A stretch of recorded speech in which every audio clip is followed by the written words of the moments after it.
Hey guys, Jim with Freedom Diggers coming to you again.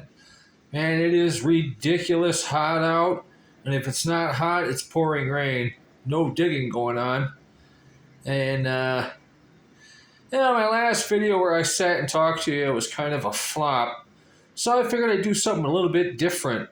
As you can see here, I have some of my bottle collection laid out on the table. My house is littered with bottles that I've either dug up or bought at various places. One of those places is on the Crick Diggers auction on YouTube, and that's an excellent channel. Highly recommend it if you are into bottles. But yeah, I'll show you real quick here. When I say my house is littered with them, I ain't lying. There's a couple missing from this shelf that I've taken down for the video, but we'll swing around over here. And over here there's more. The bathroom has them. There's a bunch of them upstairs. There's a bunch in the basement. I won't bore you with all that. And they're everywhere. But I'll show you about these in particular. These are all medicines from different eras.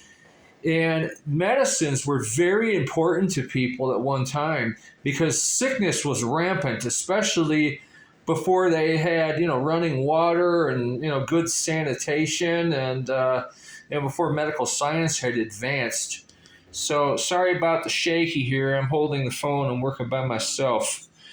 So here's your silver pine healing oil. Yeah, a lot of these were kind of quack meds. This is Minneapolis, Minnesota. And International Food Company says on there. This one I actually bought off the Crick Diggers auction. I got a thing for these quack meds. I'm sure this was advertised as healing just about anything. A lot of these, they had cocaine, morphine, stuff like that in them, heroin. And this is one of those. Mrs. Winslow's Soothing Syrup. I did a short video on this. This stuff was known as the baby killer. I mean, this was really bad stuff. You'd give this to your baby for teething or fussiness, and a lot of kids died. This stuff had so much morphine in it, it was pretty much like an adult dose and then some. Really bad stuff. Here's one I dug. This is Bouvier Gin. Was sold as a medicine. Looks like a liquor bottle, doesn't it? It's because it was mostly alcohol. And they actually caught up with him and said, hey, you got to start paying taxes because this is alcohol, not medicine. And there was a big court case. Come to find out, there's no such thing as Dr. Bouvier. He didn't even exist. This particular one that I dug was one of the last ones made. Here's one that Nicole found in the river. I think I'm going to just lay these out, get up on them like this, be less shaky. Dr. Miles Restorative Nervine. This is about 1870s, 80s. She found this. Yeah, we were just walking through the river, and there it was, waiting for us. This one was sold primarily to women to help with the perils of raising difficult children. And I think this one was loaded with, heroin, morphine, something like that as well.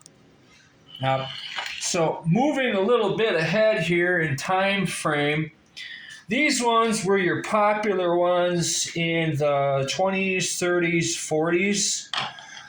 Got these at a flea market. The Sloan's Liniment. And this one was kind of like a muscle rub kind of thing. I don't know if you can read this here. Probably not. Let me read it to you. This one says, for relief of pains associated with rheumatism, arthritis, lumbago, minor sprains and strains. Helps relieve muscle aches. And the ingredients in this, extract of capsaicin, cayenne pepper, oil of camphor, turpentine, and oil of pine.